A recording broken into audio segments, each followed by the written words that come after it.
আসসালামু আলাইকুম ওয়া রাহমাতুল্লাহ। 2 দিন উত্তম।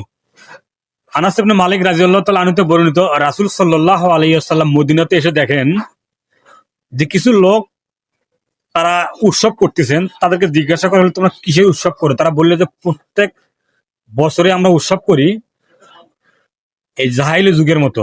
তখন রাসূল সাল্লাল্লাহু আলাইহি ওয়াসাল্লাম বললেন যে এই উৎসব তোমার আমাদের জন্য নয়। অতএব তোমাদেরকে আল্লাহ 2 দিন উৎসব দিয়েছেন, তা হচ্ছে একদিন ঈদ উল ফিতর, একদিন ঈদ উল আজহা। আমি আপনাকে এই কথা বলতে চাচ্ছিলাম যে আমরা বিভিন্ন উৎসব পালন করে থাকি, এ কথাই ঠিক। তবে কোন উৎসব কোন মানুষের জন্য, কোন ব্যক্তির জন্য সেটা নির্ধারণ করা আছে। অতএব যারা মুসলিম তাদের জন্য ঈদ উল এবং ঈদ উল ফিতর 2 দিন উৎসব পালন করবেন। অন্য কোনো দিন উৎসব আপনাকে পালন করা যাবে না। এটা রাসূল সাল্লাল্লাহু আলাইহি ওয়াসাল্লাম প্রায় 1500 বছর পূর্বে আপনাকে লক্ষ্য করে নিষেধ করেছেন। অতএব আজকের পর থেকে আমরা এই কালচার বাদ দেবো ইনশাল্লাহ।